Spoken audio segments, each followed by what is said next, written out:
My dad was probably the greatest man I've ever met in my life. He was an athlete, he was a supporter, he was a big teddy bear. He was larger than life. He was just an incredible person, always knew what to say. We got to see that man show up in that larger than life personality who with booming voice sitting behind you on the bench side, and got to share in a significant amount of games watching his freshman daughter play lacrosse. Growing up, I didn't really get it. I didn't understand why my dad wouldn't run around with me or couldn't play with me the way that some of my friends' fathers did. And as I got older and his disease progressed, I saw the real toll it took on his body and his mind, mentally and physically. So when you're in middle school and your dad is the only one using a cane and stuff, obviously girls and boys are gonna ask you questions like, what's wrong with your dad? What's up? And it took me a while to be able to get a straight answer. And instead of telling them that my dad had a disease or anything like that, and I would just be like, oh, it's just something that I live with. It's just something that happened. It wasn't something that defined him. It was just something that he had. Because he never complained about it. He never let us see what it did to him. It was just something that he got. And he always said to us, he said, I'm glad I got it, because if anyone's gonna get it, I would want it to be me.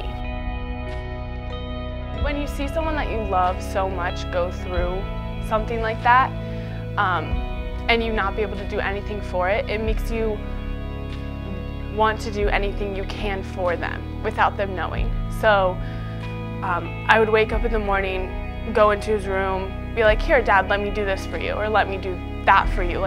You have to offer. He was never the person to ask for help.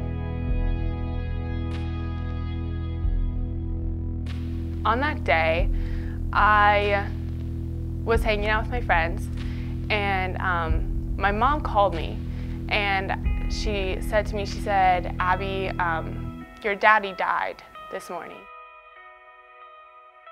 The first phone call that I made after that was to Vesta. That's a phone call that you hope you never get. You hope you never get it as a person, that someone in your life has passed away, but that was crushing. I just remember getting all these messages, not long, in-depth things that I knew I probably wouldn't have read, just smiley faces, or sending you love, or something like that. And then when I got home,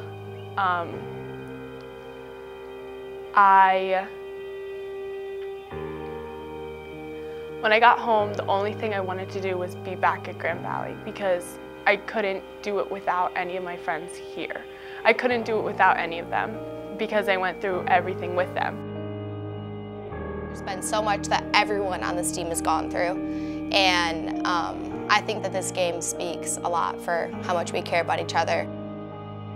I just couldn't have never gone through this and continue to go through it without these girls by my side.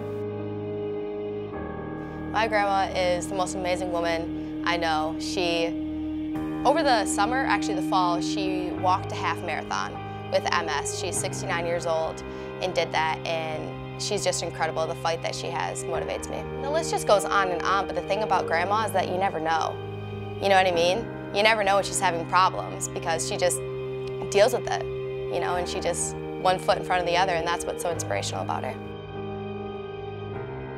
We've been through a lot. We've had our ups and downs, successes on and off the field, successes in life off the field, and failures off the field, that it's made us that much stronger because of the people that are around us. We're as strong as the people who are next to us, to the right and to the left. We talk about it all the time. You play for those people.